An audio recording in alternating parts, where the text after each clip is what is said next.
नमस्कार मित्रांनो, आज आम्ही पुण्यातील वर्ल्ड पीस डोमला भेट दिली आणि खरंच हा फक्त एक पर्यटन स्थळाचा अनुभव नव्हता.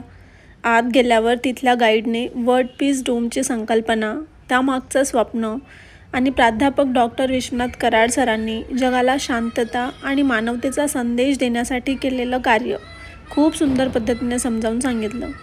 त्यानंतर भगवद्गीतेबद्दलही काही नवीन गोष्टी कळाल्या. लहानपणापासून मी ऐकत आले होते की अर्जुनाच्या रथाला 5 घोडे होते, बट इथे समजलं की पारंपरिक वर्णनात 4 घोड्यांचा उल्लेख आहे. ही गोष्ट माझ्यासाठी खूपच नवीन आणि रंजक होती. मग आम्ही तिथल्या लायब्ररीमध्ये गेलो आणि त्या ठिकाणची शांतता शब्दात सांगणं खरंच कठीण आहे.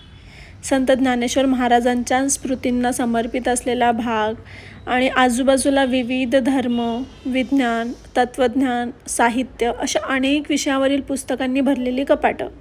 हे पाहून एक गोष्ट जाणवली, ज्ञानाला धर्माच्या किंवा सीमांची चौकटी नसतात. तिथे काही वेळ पुस्तक वाचताना बाहेरचा गोंगाट पूर्णपणे विसरून गेले आणि सगळ्यात मनाला भावलेली गोष्ट म्हणजे तिथल्या लोकांचा प्रेमळ स्वभाव. त्यांनी आमचे इतकं छान स्वागत केलं आणि जाताना काही पुस्तकं भेट म्हणून दिलीत. हा छोटासा पण कायम लक्षात राहणारा क्षण होता. शेवटी वर्ल्ड पीस डोमसमोर काही सुंदर फोटोज, व्हिडिओज काढलेत. पण खरं सांगायचं तर मी इथून फक्त फोटोज घेऊन नाही, तर मनात खूप शांतता, काही नवीन विचार आणि खूप खूप सुंदर आठवणी घेऊन परत आले. तर मित्रांनो, जर तुम्ही पुण्यात असाल तर हे ठिकाण एकदा नक्कीच अनुभवून बघा.